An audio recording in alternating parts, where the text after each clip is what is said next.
องไม่ใช้เงินทองเชิญทดลองบวชใจ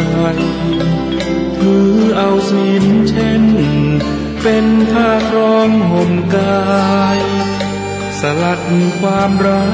ยแทนผมบนเกศาหยุดกรรมสตินำก่อบุญปัญญาเจือจุนคอยเพื่อกูลอุราผู้มีพระภาคนำชี้ดังเปิดตาหยุดหมกมุ่นหาลงแต่ทางมืดมนทำทั้งหลายมีใจเป็นหัวหน้ามีใจบัญชานำสู่ทางมรรคผลสำเร็จด้วยใจต่างบวชได้ทุกคนถึงภาระล้นบวชส่งผลอิ่มใจบวชใจบวชกันไหมวันนี้อย่ามัวรอรีลองสักทีรีบไวสมาธิจิตวันละนิดแจ่มใสทุกเพศทุกวัยเชิญบวชใจสร้างบุญ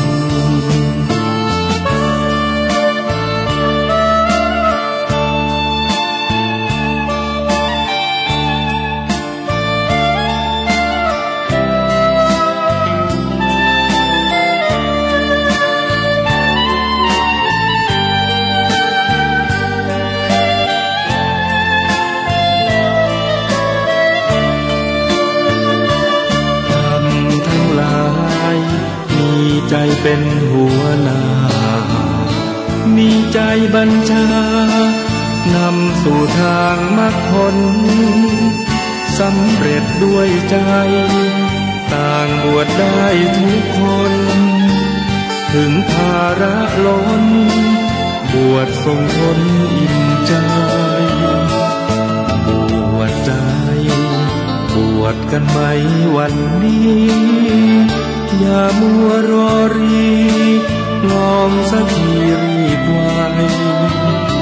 สมาธิจิตวันละนิดแจ่มใสทุกเพศทุกวัยเชิญบวชใจสร้างบุญ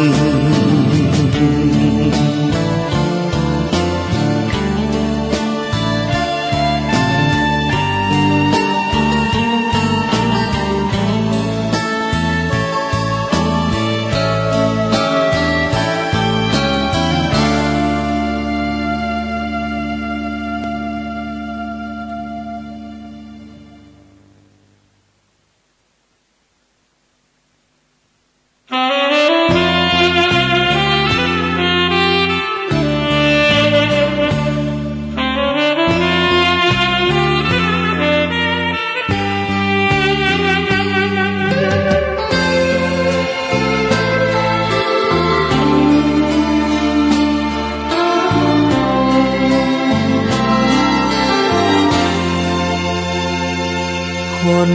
ดีที่พุทธองค์ท่านตรัสชี้แจงแจ่มชัดคือคนสังคมต้องการจะอยู่ที่ไหนสังคมสดใสชื่นบานช่วยกิจการสังคมมนุษย์เจริญความดีทางของสัตบุรุษดีไม่เสื่อมทรุดคุณค่ามากมายเหลือเกินทุกยุคสมัยที่ใดใครก็ขอเชิญบทบาทก้าวเดินสังคมมนุษย์ศรัทธาใช่แล้วคนในอุดมคติสังคมเรานี้พร้อมใจเฝ้าปรารถนาเลิศศีลธรรมพร้อมความกตัญญูตาชุ่มช่ำอุรา เมื่อมาเจอคนที่ดีพนมมือพร้อมขอก้มลงกราบใจมันยอมรับประดับไว้ในชีวิตชั่วลูกเลนหลานตราบนานละลึกความดีแม้สิ้นชีวิตพุทธคุณวางไว้กลางกล้าวเพื่อป้องกันเหล่าไพลินสิ้นทั้งหลายธรรมคุณทูลวางไว้กลางใจเพื่อช่วยให้หูทั่วถึงชั่วดีสังฆคุณทูลไว้ในชีวิตเพื่อช่วยปิดปลดทุกข์เป็นสุขีโดยบุญอภิวันอัญชรีสวัสดีโดยการนิรันดร์เทิน10 นิ้วกราบแนบใต้ไหวสาปารมีธรรมในครูบาอาจารย์พระมหาเถรานุเถระท่านเจ้าคณะพระสังฆาธิการทุกรูปทุกตนขอความสุขความสวัสดีในธรรมะแห่งองค์สมเด็จพระสัมมาสัมพุทธเจ้าจงมีแก่บรรดาสาธุชนท่านผู้ฟังทุกท่านที่ได้มีโอกาสเปิดวิทยุรับฟังรายการเสียงธรรมก่อนลับตาตั้งสถานีวิทยุเพื่อการศึกษาพระพุทธศาสนาและวัฒนธรรม FM ความถี่ 104.50 เมกะเฮิรตซ์วัด ฝ่ายหินตำบลสุเทพอำเภอเมืองจังหวัดเชียงใหม่รายการเสียงธรรมก่อนรับตามีให้บรรดาญาติโยมได้ยินได้ฟังโดยอาตมาภาพพระมหาประสิทธรรมาภินันโทวัดจังกำตำบลมะกอกอำเภอป่าซางจังหวัดลำพูนเผยแผ่ธรรมในนามของคณะสงฆ์หน่วยอบรมประชาชนประจำตำบลมะกอกได้รับเมตตาจากท่านอาจารย์พระครูสมุวิสุวัตรวรกิโจท่านเจ้าวาดท่านผู้อำนวยการสถานีวิทยุแห่งนี้น้อมเกณฑ์เวรถวายเวลาให้ธรรมภาพน้อมนำเอารายการนี้มาอุเอิญเจริญปอนมาเป็นปฏิพรให้บรรดาญาติโยมนำไปปรับใช้ในการดำเนินชีวิตถูกต้องท่องแท้สมคุณสมกาที่เราได้เกิดมาเป็นชาวพุทธมาพบพระพุทธศาสนากระทำบำเพ็ญสิ่งที่ดีที่งามเอาท่านทั้งหลายได้มีโอกาสสร้างสิ่งที่ดีที่งามที่เหมาะที่ควรที่เป็นมงคลแห่งเอาท่านทั้งหลายเป็นลำดับไปภาคแรงของวันนี้พร้อมแล้วก็จะได้นำปาญาติโยมกราบพระไหว้พระเป็นลำดับกราบ1กราบ2กราบ3กราบ4กราบ5อะระหังสัมมาสัมพุทโธภะคะวาพุทธังภะคะวันตังอภิวาเทมิกราบสวากขาโตภะคะวะตาธัมโมธัมมังนะมัสสามิกราบสุปฏิปันโนภะคะวะโตสาวกสังโฆสังฆังนามามิกราบมาตาปิตุคุณังอหังวันตามิกราบคุณูปการีวันตามิกราบพระพุทธกราบพระธรรมกราบพระสงฆ์กราบระลึกถึงคุณพ่อคุณแม่กราบระลึกถึงคุณของครูบาอาจารย์ต่อไปก็ตั้งอกตั้งใจสมาทานแก้ว5โกฏากเป็นลำดับไปถึงวันนี้เป็นวันศีลเป็นวันพระเป็นวันธรรมสวนะวันแห่งการทำดีสิ่งที่เป็นมงคลกับตัวกับตนเอาเป็นลำดับไป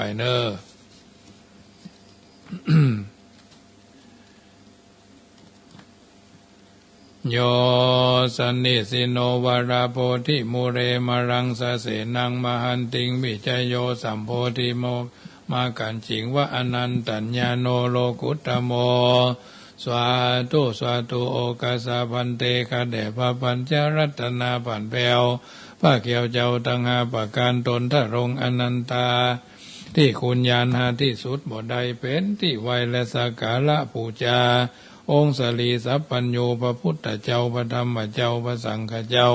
พ ระมหานิจินาถเจ้าเจดีย์ไม่สลีมหาโพธิลูกขาพระมหาอุปคุเถระเจ้าอาจจะในวันนี้ก็หากเป็นวันดีดีอันวิเศษเหตุว่าเป็นเดือน12เหนือแฮม15ค่ำพร้อมว่าเป็นวันอาทิตย์ที่25เดือนกันยายนพุทธศักราชราชา2565หมายมีสมณะสัทธาพระมหาประสิทธมาภินันโทเจ้าอาวาสวัดยังกำเวียงเวลุคามป่าซางน้อมนำเอาน้ำธรรมคำสอนแห่งองค์สมเด็จพระชินวรสัมมาสัมพุทธเจ้ามาเทศมาเทศนามาอธิบายขยายความตามธรรมะอันเป็นสัจธรรมความจริงในทางพระพุทธศาสนามาเป็นปฏิพรบรรดาท่านสาธุชนผู้ฟังรายการเสียงธรรมก่อนรับตาวิทยุขึ้น104วัดฝ่ายหินเวียงนครพิงแก้วกวางท่านตั้งหลายยอมือ10 นิ้วนบน้อมไว้ลวดปูจาเป็น5โกถากปฐมาวิภาคเบื้องต้นหนตีปูจายังองค์พระมุนีตนศักดิ์สวดกับทางพระบทพระบาทพระสรีลาธาตุเจ้าเจดีย์ทุติยาทวน2ถวายปูจายังพระนวโรกุตระธรรมเจ้าเก่าประการ10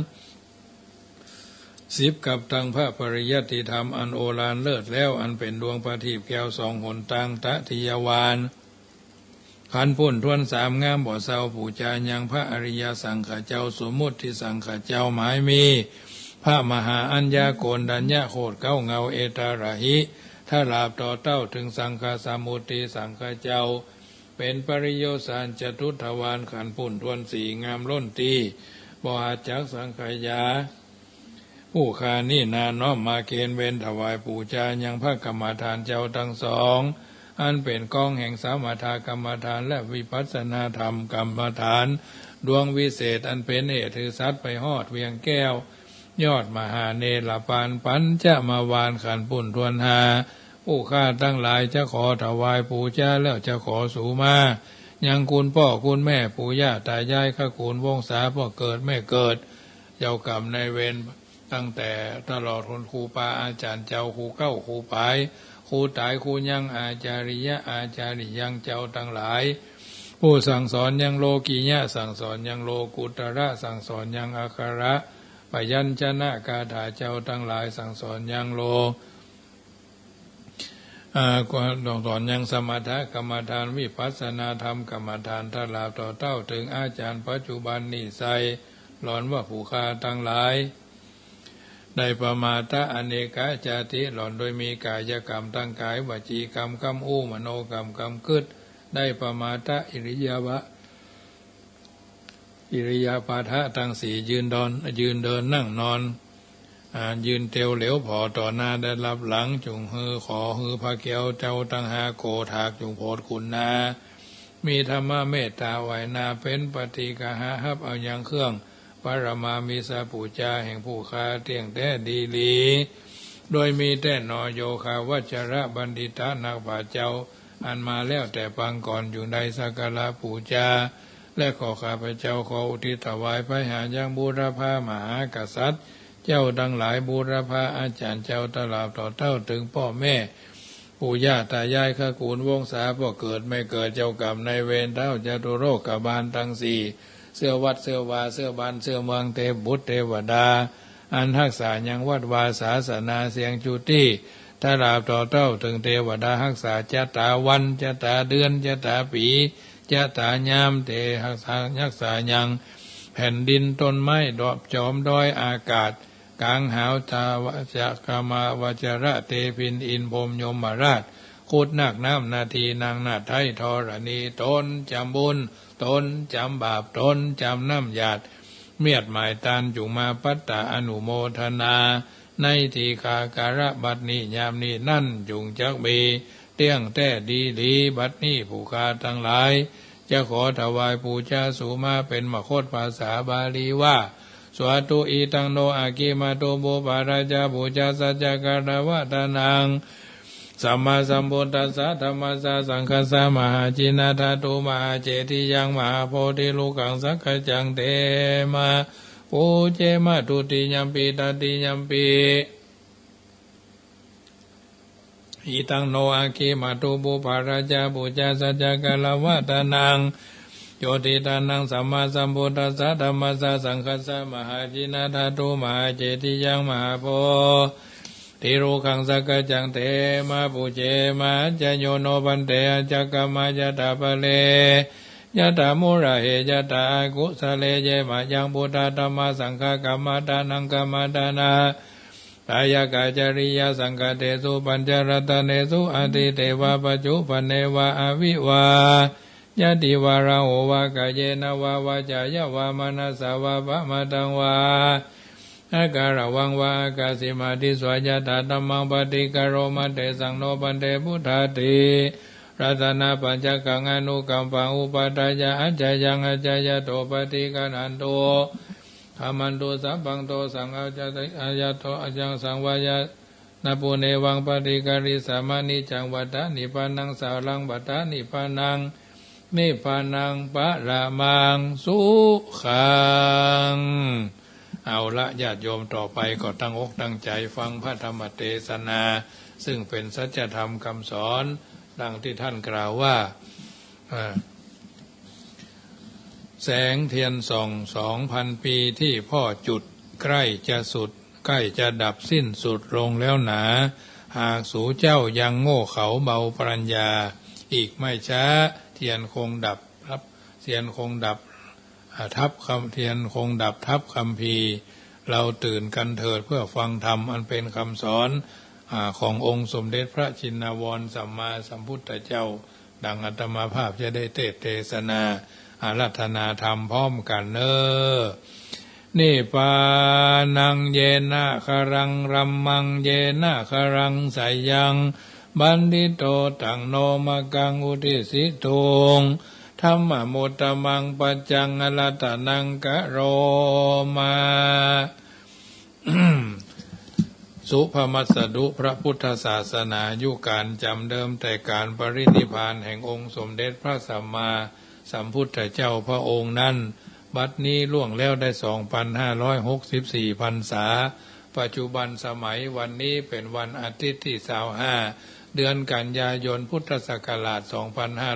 2565เป็นวันเดือน12เหนือแรม15ค่ำเพราะว่าเป็นเดือน12ดับหมู่เฮาเราเจ้าข้าพากันมาปูชาไฟไหว้พระสมาทานศีล5กล่าวคำถวายภัตตาหารภัตตาหารทานตอนเจ้าฟังพระธรรมเทศนาแต่ละโอกาสจังหวะเวลาเจ้าสายบ่ายค่ำบัดนี้มาจุจอดลอดถึงทันสมัยการจะได้ฟังรายการเสียงธรรมก่อนรับตาอาตมาภาพพระมหาประสิทธมาภินันโท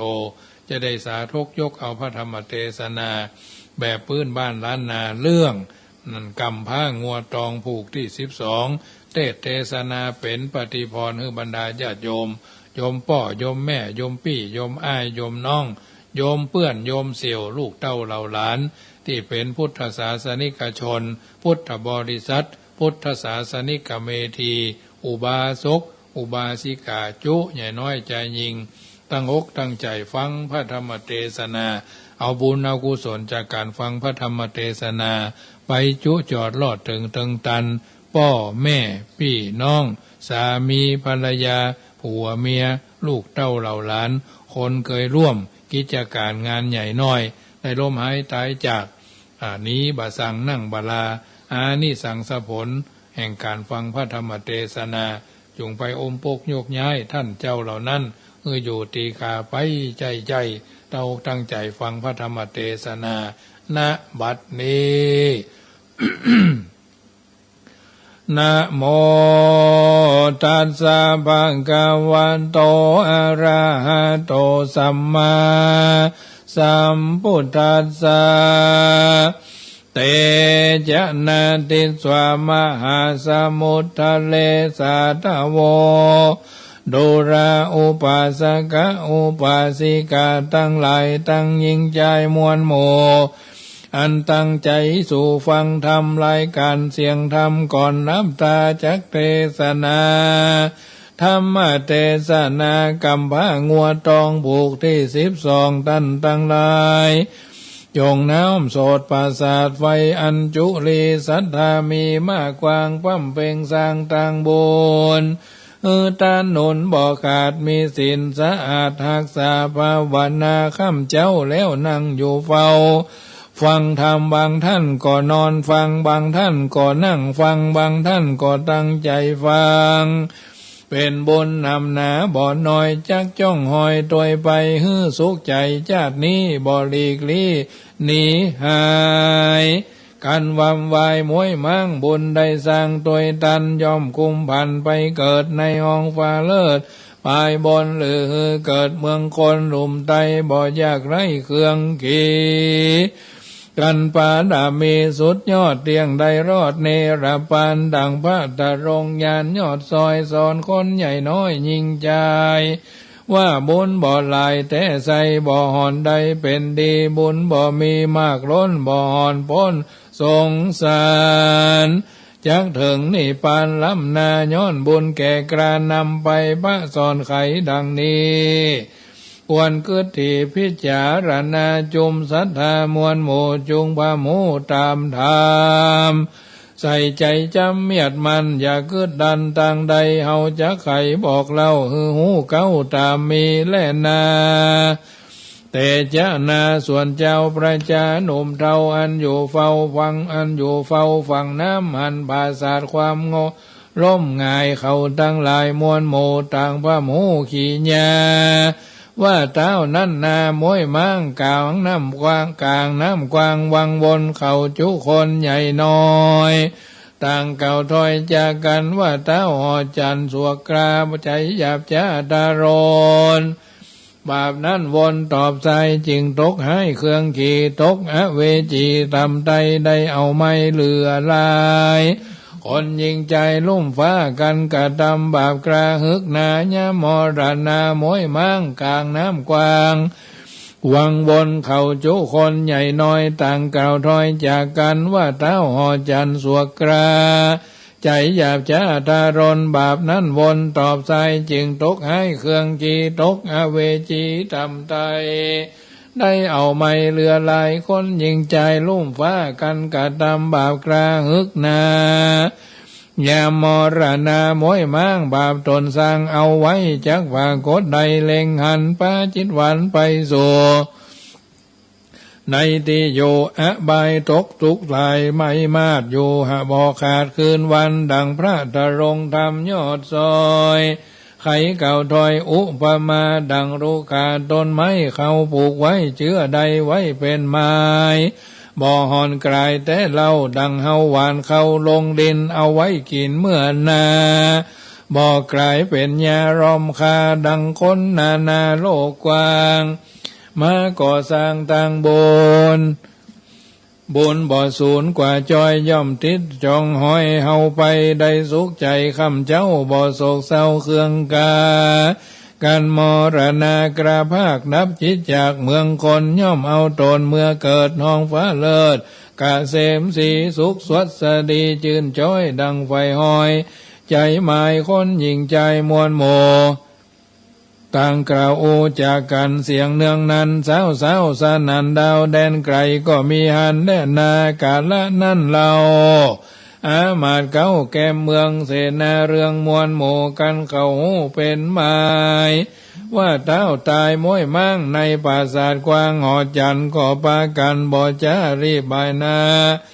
คืนสู่ยังที่อยู่เวียงใจปากันไปกรมเกลาบอกแม่เจ้าเทวีและนางสายสลีน้อยนาดลูกเท้าลาดป่าปาลาว่าบัดนี้นาตันเท้าตนบาปดาวหอจันได้ดับขันม้วยมั่งที่น้ำกว้างนาตีนางเทวีแม่เจ้าและนางหนอนเอาราชธิดาฟังคำจ่าโอกาสแห่งอามาตย์ตั้งหลายเสนาใหญ่น้อยก็ทำก้อยมองผ่านทุกมาปานเอาไม่ ริร่ำให้ไปมาว่าโอยน้อ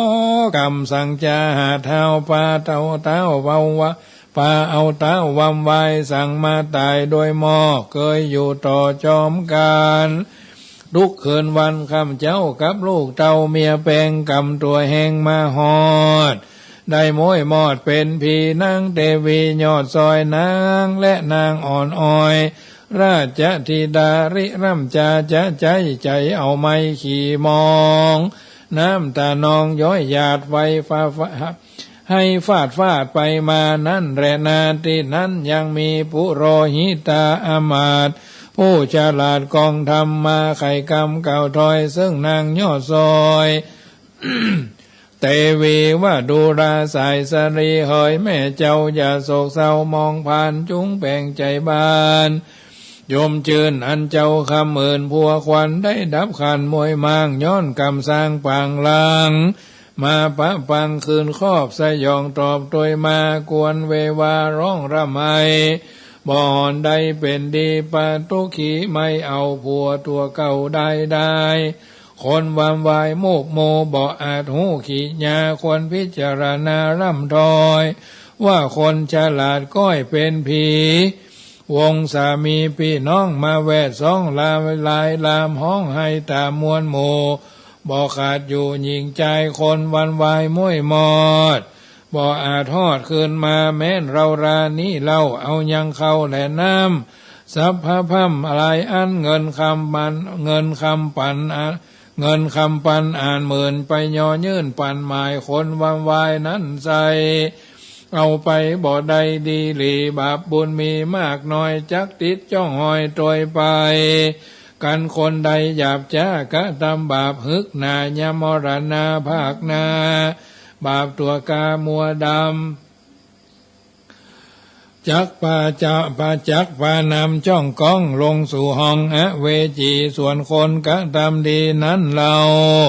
บ่ไม่เอามองผ่านได้สำราญจื่นจ้อยสมไฟห้อยข้านิ่งในยามตายไปนั้นใส่บุญสร้างไว้กับตนจักบันดลไปเกิดในห้องฟ้าเลิศกะเสมสีนางเทวีน้อยนาถฟังอามาตย์ตุลาก็หายโศกาต่ำก้อยรวดชื่นจ้อยเจยบานก็มีอันและนาคณะนั้นเราคนหนุ่มเทายิงใจนั่งยายเป็นหมู่พร้อมนาอยู่ฟังธรรมเป็นดังกรรมเก่าชี้ว่าบาปกรรมนี้นาเป็นแก่นมีแต่แม่นเป็นหมายคนยิงใจโลกไตสร้างกรรมไว้สันใดกรรมจักไปตอบสายฮือได้ให้และดีได้เครื่องขี่ต่ำก้อยทุกจ้องหอยมาปานย้อนบาปหานแต่ก่อนมาไล่ตอนตัวตันได้สุขคืนวันคำเจ้าปาโศกเศร้าเครื่องขี่ย้อนบุญมีนั้นใจอันสร้างไว้อติตาเหตุนั้นนาอย่าประมาทละเว้นขาดต่างตานเป็นการชำระความโลภศีลเจียงคานเป็นการชำระความโกรธมันกดแขวดภาวนาชำระความหลงไหลข้างใครใดไตเต้าไปดีได้สุขีญาตินี้กันตายหนีเมืองคนเอาตนไปเกิดห้องฟ้าเลิศเมืองสวรรค์และนากาละนั่นใส่กันเท้าไทยวำวายคนยิงใจทุ่มเทาอามาตย์เขาแก่เมืองเสนาเรืองยศอาจก็มาโอกาสเปิกษาว่าบัดนี้นาตันเต้าตนภาพดาวหอจันได้ดับขันมวยมางละเมืองกวางมองขีเจ้าบุรีใหญ่น้อยต่างทำก้อยมองผ่านกำโบราณแต่ไทยได้ข่าวไว้ยังมีว่ารวงเพิงดีหลายแลบ่มีแม่แหนหันแหนกันฝูงคนหันบ่ไว้ย่อมปาดไว้เอาไปหมากม่วงในป่ากวางลมพัดมั่งตกดินคนย่อมกินเสียงควายเมืองกวางใหญ่งามดีกันบ่มีเต้าเจ้า ก็ดังเมืองเปล่าว่างสูญหายคนยิงใจโลกไตเกิดมาได้นึ่งชาติป้อยว่าขาดตังบนตั้นว่าศูนย์เปล่าว่างเหตุบ่ได้สร้างตาตั้งต่างดีป้อยเสียทีชาติเกิดเอากำเนิดเป็นคนจากใดตารนต่ำก้อยทุกจ้องหอยไปลุนเหตุบ่มีกุลสักหยาดย้อนประมาทลาสาบัดนี่นาตันเท้าเจ้าผู้เป็นเก้าบุรีตายละหนีม้อยมั่งละเมืองกวางมองได้คนยิงใจน้อยใหญ่ทุกเอาไม้เครื่องขี่ ย้อนบ่มีเต้าเจ้าบกห่มเกลาบังไผ่เนี้ยสันใดนั้นใจไผ่ไตเจ้าเมืองคดอันขี่เครื่องเลือกตำก้อยได้จื่นจ้อยเจยบานสุขสำราญคำเจ้าเป็นดังเก่ามาเมินนั่นจากาละนั่นเล่ายังมีอามาตย์เก้าผู้ฉลาดมาโอกาสฝันหมายว่าดูลาตันตั้งหลายมวลหมู่ดังเฮามานี้ว่าแต่ก่อนกี้โบราณกันตนผู้บ้านเจ้าจ้างได้หมวยมั่งดับขันก็ปากันตกแต่งยังเครื่องพิมพ์แปลงใส่สีคือพุทธสรสดีผ่องแผ้วเอามาแก้วกวนอามขี่สีขาวงามสะอาดเตรียมราชรถจรไปแล้วจะไขบอกกล่าวยังท่านเต้าอินพรหมพญายมยศอาจและนางนาฏเทวดาว่าขอได้มาเล็งพอยังผู้เป็นหนอถ้ารงญาณขอบันดาลส่งโยราชรถกูบุรีไปหาผู้มีปัญญามีบุญญาธิการมากเต้าควรเป็นเจ้าเสวยเมืองได้รุ่งเรืองไปนาไพ่ฟ้าเจยบันกันปุโรหิตาจารย์ผู้เราใครบอกเราสุดไปเสนานายมวลหมู่อามาตย์กู้โยธาเจ้าประชาใหญ่น้อยกันหยาดย้อยกันหยาดถอยลายลามต่างเก่ากำงามบ่จ้าว่าจุมหมู่คาหันดีก็มีหันและนากาละนั่นใสคนหนุ่มเทายิงใจเสนานายอำมาตย์มีปุโรหิตาจารย์มีปุโรหิตาจาติอาจารย์เป็นประธานกว่าโมต่างชื่นสุมานัสสาก็ต่างดาแต่งงานยังเครื่องต่างมวลมีประดับรถดีผ่องแผ้วแล้วโดยแก้วเรืองงามใส่เรืองจามยอดย้อยอยู่องค์อาจงามตาเอามาตั้งกูเตรียมรถอยู่เร็วไวแล้วนำไปบ่จ้าตัดที่นาหอจันแล้วปากันพร้ำพร้อมยืนแวดล้อมใหญ่เสนาใหญ่เสนานายผู้ใหญ่อันใส่ไว้ตั้งตาตั้งประชาไพราชตั้งอามาตย์โหราจารย์ต่างย่อมือสานกลมเกลาไว้เท้าเจ้าเมืองบนเฮาจุคนเขาจุคนใหญ่น้อยก็กล่าวถอยตัวตามว่าเป็นกำงามสาวสะนันดาวบุรีวสุนันโตพลโตเตวสังขายโยฟังราโมเตปะเท้าว่าบูว่าอยู่ด่านเดาแดนใดขอฟังกำไข่ลำทอยอันคาผู้น้อยใครจะว่าบัดนี้นาเมืองกวางแดนตาตั้งกาสีเท้าบุรียศอาจได้กล้อยกราดเมื่อมอนระครเมืองกวางใหญ่จุมไผ่ไตยังยิงใจต่างมองได้ไม่เอาย้อนบ่มีเจ้าแห่งการขอประกันรับรู้ว่าการเผาผู้มีบุญอันทรงกุลเลิศแล้วควรนั่งแต่นแก้วห่อคามขอได้นำราชรถองค์อาจเจียงอันองค์อาจเจียงคานจากสถานที่อยู่ไปรอดสู่จูโนนผู้มีบุญผาเสดบังเกิดเจยบานกันปุโรหิตาจารย์กล่าวแล้วก็ปล่อยรถแก้วเร็วไวรถแล่นไปจะใจแวดผาสัตว์ใหญ่3 หนแวดเวียนวนบ่จ้าแล้วเฉพาะนากระภาคออกไปจากเวียงใจลัดดงไพรไปสู่ยังที่อยู่หนอมุนีนั่นแหละนาร่ำดับนั่นนาสัทธาสัพพัญโยตนเป็นครูปิ่นเกาติโรกาจารย์ไขนิทานไปแจงพระจึงแสงเทศนาว่าพี่คู่ทั้งหลายเฮยตนเป็นสายอริยเจ้าเจ้าทุกข์เจ้าภาวนาส่วนว่าปุโรหิตาผู้ฉลาดกันเนาะปล่อยราชรถเมียนแล้วรถผ่องแผ้ววันหน้าไวก็แวดห่อใจปราศาสตร์บ่ได้ขาด3 หนพระทักษิณวนเมียนจอดรถแก้วยอดใสสลีก็จากบุรีที่อยู่บ่ายนาสู่นิคมคามโยธาลามหนุ่มเทาแล่นไต่เต้าโดยไปลัดดงไผ่เถื่อนทองไปรอดห้องศาลาที่นอพุทธายังอยู่ ลดดังหูกำคนก็เวียนวนจะใจสามโหนไข้เมียนจอดก็บ่ตันสอดไปไหนและนาที่นั้นผู้รอหิตาผู้เท่ารีบไต่เตาพายบันน้ำเอาขันใบใหญ่ดอกไม้ใส่ลายสีทูบเทียนดีหลายกู้เข้าไปสู่ศาลาหันหน่อพุทธายอดซอยพงมะม้อยรับไหลก็จะกำไปโอกาสบอกอามาตย์ทั้งหลายว่าเสนานายผู้เก่าคนหนุ่มเท่าเจ้าเมืองอันนันเนืองมวลหมู่ได้พระหมูขี่ยาว่าใจนี่นาภาเสดลักขันเลิศใสสีเฮาพอดีเมียนจอดถือเต้ารอดสามหนบ่ใจคนสามานเป็นตนบุญญาณมากเต่ากันใดเป็นเจ้าถ้ารงเมืองจักรุ่งเรืองหลายแลไปพับแผ่อาณาจุมโยธามวลหมู่จะได้อยู่จุมเนื้อเย็นใจจุมเจ้าไตให้น้อยจะได้จื่นจ้อยเจยบานสุขสำราญจื่นยาวพับค่อยดาวปาราเต้าแต่ลอยเทวดานองนาวมาเป็นเต้าเมืองเรากันจักเอาจะเอาใจนี้ไปสู่ตีบุรีจุงฮือตีปาดก้องแล้วโหห้องเนืองนั้นนอฮือนอจอมทำที่ไวหูเคียงไว้ปิกฟื้นรีบลุกตื่นเจียนจากันปุโรหิตากล่าวแล้วอามาตย์แก้วเตรียมใจเสนาในใหญ่น้อยพับเสียงควายเจ้าเมืองต่างนั้นเนืองโหห้องหมู่ปาดก้องดนตรี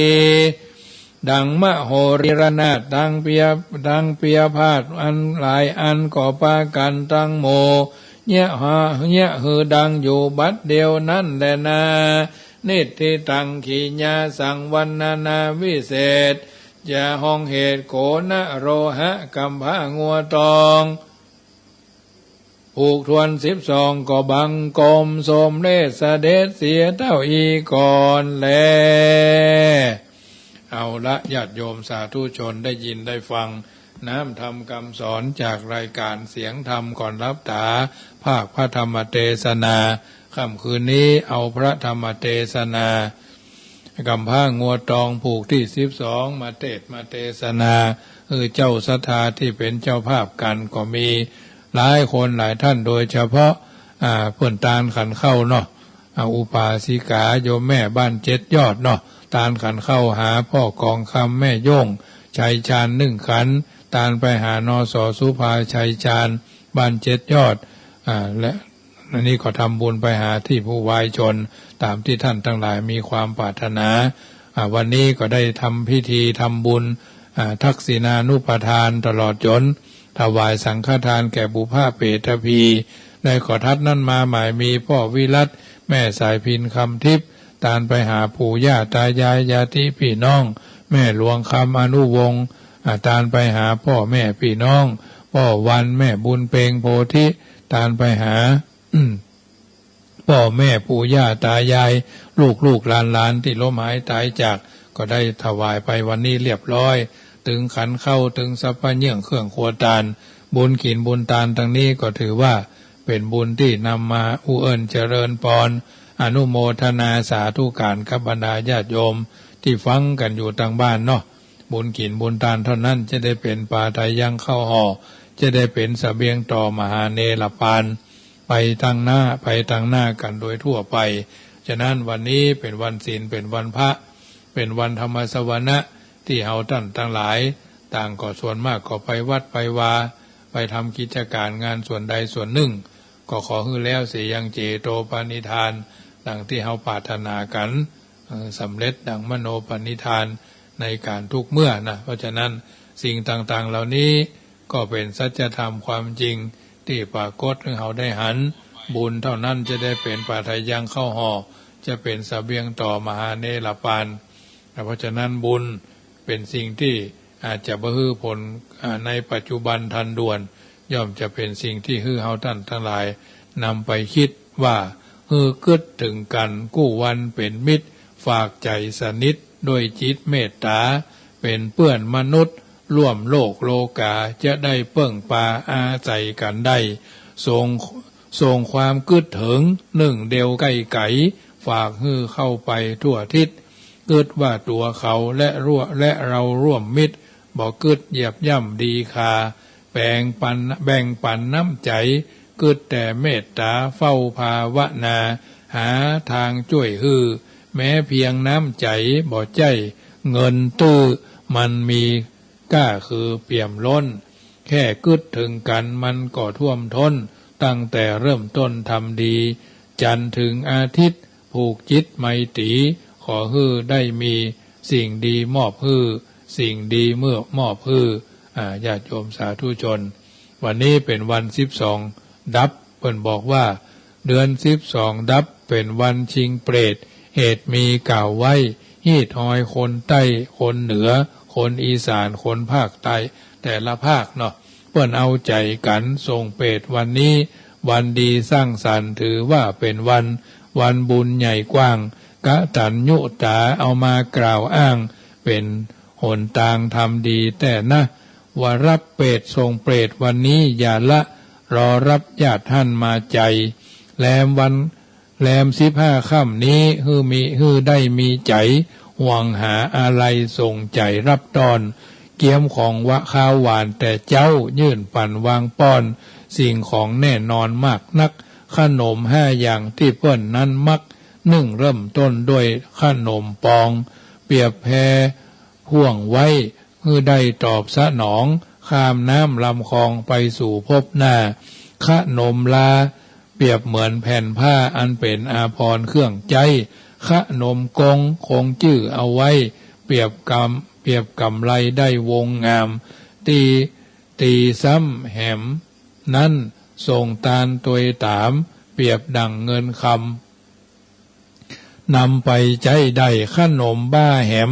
ที่5นั้นใส่เจ้าจ้วยฮือตายายสนุกเปรียบเป็นสาบ้าปลาฮือมีสุขทุกอย่างมีก้ามากมายขนม5อย่างนี้ต่างมีความหมายเป็นบุญมากมายตามไขบอกแจ้งแรม15ค่ำนำผลบุญแท่งเป็นพระลังแห่งเตื่อมตุ้มชิงเปรตป่าเวณีของดีเกินคุ้มคนใต้อบอุ้มมาเมินกำราเปรตนี้ตามได้กล่าวขานคนเก่าโบราณท่านสอนบวกฮือละโมบคือหายคลายจากความดื้อจิตใจคนคือเปรตยักษ์ลูกภายในล้านภายในยังยักษ์ให้ยังยักษ์บาโมเนี่ยอย่าไปจะว่ากันนี้นะเหมือนไฟไหม้ลามความมากอยากอยากได้เข้าองค์อย่างเดียวทรงเปรตวันนี้ควรดีแลเหลวสิ่งใดที่เลวฮือละขว้างบ้านฮือละขว้างได้สิ่งเปรตประเวณีของดีคนใต้ทรงเปรตปิกไปวันนี้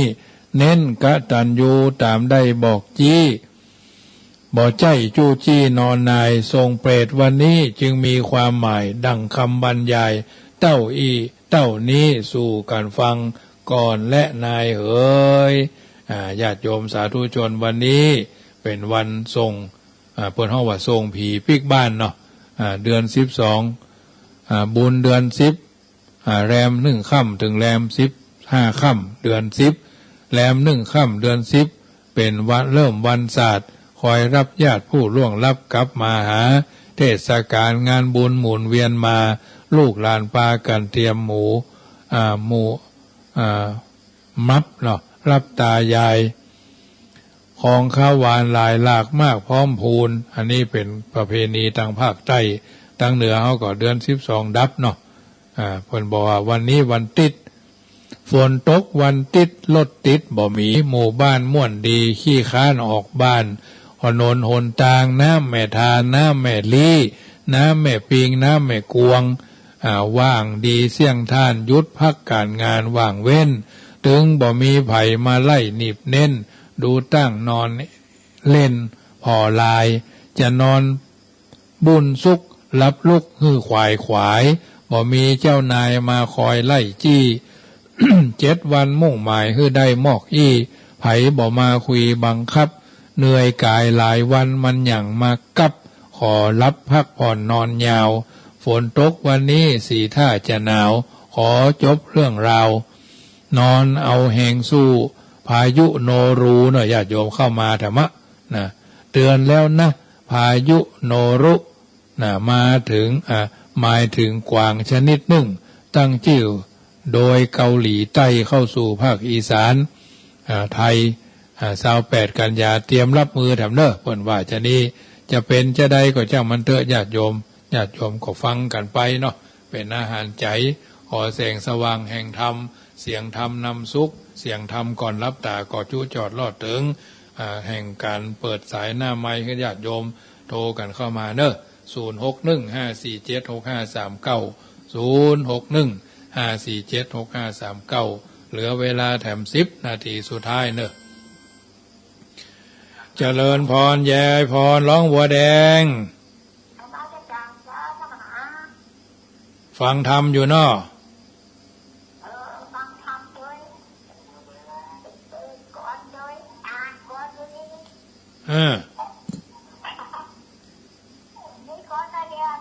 ว่าไปเลยเปรียบพ่อแม่เช่นคุ้มครองของชีวิตช่วยชี้ทิศนำทางช่วยสร้างสรรค์ให้ความรักความกตัญญูชูชีวันลูกหญิงใจเป็นยึดมั่นซึ่งกตัญญูเมื่อยามอยู่หวังบุตรธิดาเข้าไข้เมื่อป่วยไข้หวังบุตรธิดาเข้ารักษาเมื่อถึงข่าวตายวายชีวาหวังบุตรธิดาช่วยติดตามเมื่อชินใจเอ่ยจบแล้วเนาะโมทนาเนอะ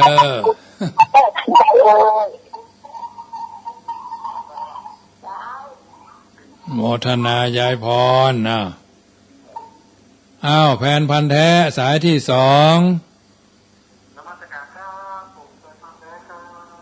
ฝนตกอยู่กันไม่ริมตกหนักเลยครับมาเดียวนี้นะตกหนักขนาดเลยครับได้ซื้อเหือไว้เตรียมเนอะได้ขี่เหือล่ะวันนี้เดือนดับ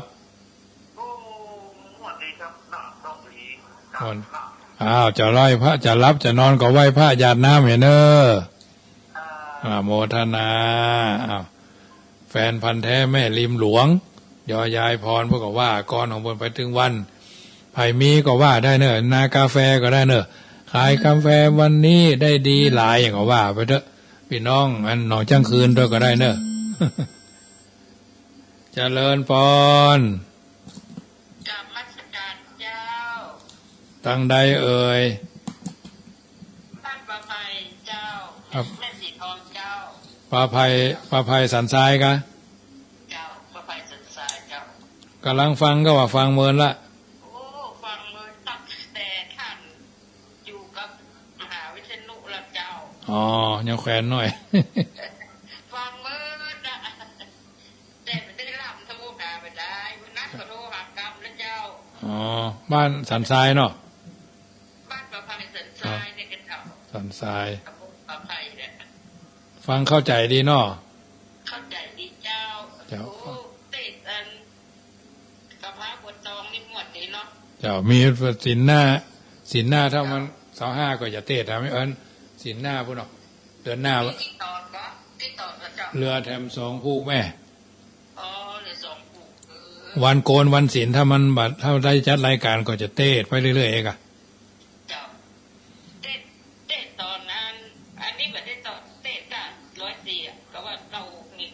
เดี๋ยวนี้ก็104นะครับแม่104แล้วน้องเจ้า96นี่เตะ2 รอบแล้วนี่แทนตุลุงหนองตองเตื้อ1แล้วก็แทนท่านอาจารย์มาไพศาลวันนี้มาไพศาลบาหารออกได้เดียวหรอเขาบาฮับลิงของเฮานี่แต่ถ้าอยากเอานี่เขาเอาไปต่อมันก็ได้อ่ะ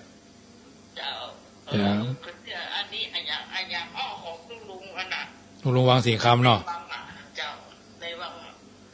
เจ้าโมทนาแม่เนอเจ้าเจริญพรไม่น้องกาแฟขออนุโมทนาบุญด้วยนะเจ้าเจ้าจะว่าก้อนก็ว่าไปหรอของจริงเจ้าโมทนาบุญด้วยเนอเจ้า เจ้าโยมแม่ปลาภัยสันทรายก็โทรมานากาแฟก็โทรมายายพรเด็กหญิงพรเราะท่องกรให้ด้วยเนาะก็ถือว่าเป็นสีสันทำอย่างหนึ่งญาติโยมทั้งหลายก็โทรกันเข้ามาเนอะมีอันใดจะอู้จะเอิ้นจะเจริญพรก็ว่าได้เนาะจะไปเป็นพลังเงียบเนาะฟังกันได้ไปเขาว่าคนจัดรายการบางเทื่อก็เท่าอู้ภาษาชาวบ้านก็เหมือนผีบ้าเหมือนกันญาติโยมนั่งอู้คนเดียวนะเป็นน้ำเป็นไฟแต่ทุกเจ้าก็มานั่งยืนพอเขานะเขาก็บ่ใช่ว่าอายนะญาติโยมคือก็ถือว่าคนจัดรายการดีเจนี่นะถ้าบัดจัดรายการก็เป็นเจดีถ้าจัดรายการก็เป็นดีเจก็ทำอย่างสถาบ้านนี่ก็จะพอหู้แล้วว่าเอาอย่างมาอู้ล่ำเหลือเขาฟังวันค่ำนะบางเทื่อวันนี้ก็จัดรายการแตนท่านอาจารย์เก้าลานบางทีก็เจ้าแตนเก้าลานท่านมหาสมบัติท่านอาจารย์วัดสันขยอมเนี่ยเวลาเขามีภาระเขาก็ฮื้อเปิ้นแตนเหมือนกันนี่ค่ะมันดีกว่าใจเทพญาติโยมที่สำคัญกว่าวันที่23ตุลาเนอะ23ตุลาจะทอดพระป่าสถานี96ร่วมเขียนร่วมตานกันอาตมาเพื่อช่วยกันได้เนอะคนละร้อยก็ได้อาตมาภาพจะได้ร่วมทำบุญกับเปิ้น10,000เนาะ10,000 บาทก็เริ่มต้นให้ญาติโยม3,000เนาะก็ช่วยกัน 7,000 คนละร้อยก็ได้2คน100ก็ได้3คน100ก็ได้ของคืน104นี่ก็วันที่30ธันวาคมนะอาตมาภาพก็จะถวายสถานีเพราะสถานีจะได้มาถ่ายทอดคือตัวที่วัดจังกำตั้งธรรมญาติโยมก็เริ่มต้น 3,000 เหมือนกันนะคือบ่ใช่ว่าจะบอกคือญาติโยมมาร่วมอย่างเดียวอาตมาภาพก็ต้องทำโดยนะร่วมด้วยช่วยกันนะแล้วก็วันที่28ตุลาเนี่ยก็จะทำบุญกับปุ้นโรงพยาบาลเสมิงเพิ่นจะคือซื้อเครื่องช่วยหายใจคนไข้คนไข้ที่เพิ่นจะบ่ค่อยจะอยู่โลกมนุษย์อะไรนะก็จะได้หอมเพิ่นให้10,000นะก็เริ่มต้น 3,000 เหมือนกัน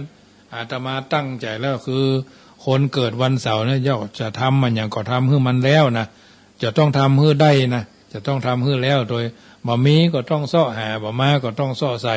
แม้ญาติโยมบ่หอมสักบาทก็ต้องหอมอยู่แล้วนะเพราะว่าตั้งใจภาวนาไว้เชื่อแน่ว่าการทำความดีมันถึงมามันบ่จ้าก็โวยกึดจะได้ค่อยจะถึงว่าการทำความดีบางเตื้อก็เหมือนเฮาปลูกบ่ป้าวญาติโยมบ่ป้าวกว่ามันจะได้กินหน่วยกินผลนะ3 ปี5 ปี7 ปีกันก็จะได้กินนะบ่ป้าวพันต่ำก็มีบางเตื้อก็3 ปี4 ปีก็ได้กินมันก็อยู่ที่ดินนะเนาะมันอยู่ที่ดินเช่นเดียวกันการทำบุญเหมือนกันอันนี้ก็นำมาเอิ้นเจริญพรให้ญาติโยมได้ฟังเจริญพรแม่อำพรบุญหมื่นเนาะฟังอยู่เนาะฟังอยู่พอดีเมื่อกี้แม่ได้เห็นคนอู้ท่านต้นทำบุญอย่างก็อยู่ละของเราก็ได้200ก็ได้เนี่ยเจ้าจะทำบุญนั่นบำรุงสถานีแม่อีแม่ทัก200น้องแม่นี่เป็นต้องการทำเงินอย่างก็ไปจ้างท่านตรงนี้จะต้องไปขอหลานพูดคือขอเมื่อใดก็ได้แม่เอาข้อมว่าเนาะวันเดี๋ยวทางวัดบอกว่าได้เราไปจะไปขอหลานเขาโอนชื่อเนาะเจ้าได้จะได้แม่โทรหามคำเนาะเจ้าโมทนาเนอเจ้าแม่อำพรบุญหมื่นข้อนำสกุลบุญหมื่นบุญแสนมาได้ไงเนาะเล่นไปได้เพราะฉะนั้นเราตั้งใจทำดีมันถึงดีนะญาติโยมคนเราลำบากมาเหมือนกันหมดอาตมาก็ลำบากกว่าจะมาเป็นตัวเป็นตนเป็นองค์คือท่านทั้งหลายได้ฮู้จักกว่าเขาจะฮู้จักกับมันก็เป็นบุญเนาะเป็นบุญเพิ่นเฮาว่าบุญ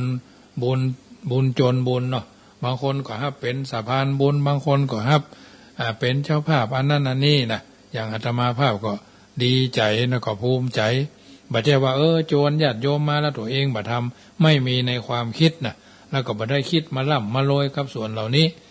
ได้ซ้ายก็จ่ายขวาเนี่ยวันที่25วันนี้มาวันพุธไฟฟ้ามาทำไรวันพุธนี้ไฟฟ้ามาละใบแป๊บมันถึงมาใบไฟฟ้ามาใบอันอย่างว่า Wi-Fi มาเนี่ยเอา Wi-Fi ก็มี2เบอร์1ก็ใช้ส่งสัญญาณวิทยุเนี่ยแล้วใบ1ก็คือพาเนนใจเนาะกะหันกะนี่จิพาทะเนาะเดือน1เดือนละ10,000เนี่ยก็ทำให้มันได้ก็ถือว่าได้อยู่เนาะทำต่อแต่ตบแทบกันไปเพราะฉะนั้น ญาติโยมหอมกันมาทำหั่นทำนี่ก็เก็บหอมล้อมริบกันมาบางคนก็มาทำพิธีสืบชะตาสะเดาะเคราะห์อันนั้นนี่ก็ทำไปช่วยกันอนุเคราะห์นะแต่บางโฆษณานะบางคนว่าโอ้ใกล้จะตายมาหู้จะเนี้ยจะได้ก็มาปูจาเตียนไปจุดธูปจุดเทียนเปิ้นก็จะมาได้ทรมานเนาะเปิ้นห้องวัดเตียนพุทธคุณสงเคราะห์อันนี้มันจะโฆษณาขายเตียนนะตำราของวัดจังกัมมีเนาะบางคนโอ้ตายก็บัดตายหายก็หายส่วนมากก็จะได้ปลดปล่อยไปเนาะเปิ้นอาจจะโดนอันนั้นอันนี้มาข่มเหงเต็งเต็กข่มเหงเต็งแป้เนาะโบราณบัณฑิตทำประกอบเนี่ยจะว่าเปิ้นห้องวัดเตียนถอนพุทธคุณสงเคราะห์บางเถื่อเพิ่นเอาเตียนไปจี้3 วัน 7 วันก็ตายเนี่ยตายก็โป้นตุกบาดลำบากคนเฝ้าเนาะคือดูสภาพแล้วมันก็คงจะบ่ไหวแล้วแหละพอบ่หู้เหนือหู้หางหู้ปากก็วอยแต่บางรายนี่ก็เมื่อคืนเนี่ยตาใสมากๆล่ะกินดิบกินแดงเนี่ยเปิ้นห้องว่าผีพายหรือผีปอบผีกะเข้าครอบเข้างำนะมีเยอะแยะสมัยนี้นะถ้าแม่วันนี่นอนตาป้อนตาพ่อมอนไว้เด้อเนาะพ่อมอนบอกโอ้บ่มีเหี่ยวมีแห้งพอตะวันตกดินเอาละตาใสมาลุกเป็นปิกเป็นหางเป็นก้างเป็นดูกเป็นก้างเป็นดูกนี่มีเหี่ยวมีแห้งกินดิบกินแดงเนี่ยบางรายนี่ลุกกินเมื่อค่ำเมื่อคืนก็มีนะมันมีตั้งรอบนอกไก่เนาะเพราะฉะนั้นสิ่งต่างๆเหล่านี้เพิ่นเฮาว่าไม่เชื่ออย่าลบหลู่นะไม่เชื่ออย่าลบหลู่อย่างวันเนี้ยบางวัดนี่เพิ่นก็สวดโยโกห้องทำบุญสุนทรทานวันเนี้ยเพิ่นจะส่งพ่อส่งแม่ส่งพี่ส่งน้องเพื่อนพ้องสหายที่เคยอยู่ร่วมกันถ้าคนบ่ได้ทำบุญมันถึงปกปักลุบลับนะมันอาจจะมีเนาะบางคนก็ฝันบ่ดีฝันให้บางคนนี่บ่เคยทำบุญอย่างสุมาเด้อผัวเมียอยู่ด้วยกันผัวเมียก็ตานแต่เนอะผัวบ่ทำสักเตื้อพอเมียตายก่อนเมียตายละผัวซ้ำให้เป็นขี้เหล้าเมายาไปก็มีอันนี้มีคือเฮาได้ฮู้ได้หันวันนี้ก็คงจะอู้ไปอู้มาก็หมดเวลาป๊อบแป๊บก็20 ทุ่มจะขอนำรายการจากท่านไปก่อนเนอะสัพพีติโยวิวัจจันตุสัพพโรโควินัสสตุมาเตภวัตวันตรายโยสุขีทีกายุโกพุทโธบังซ้ายธัมโมบังขวาสังโฆบังกายาอรหังบังเกสาอรหังพุทโธนะโมพุทธายะอายุวันโนสุขังปะลังเทวันจงคอยคุ้ม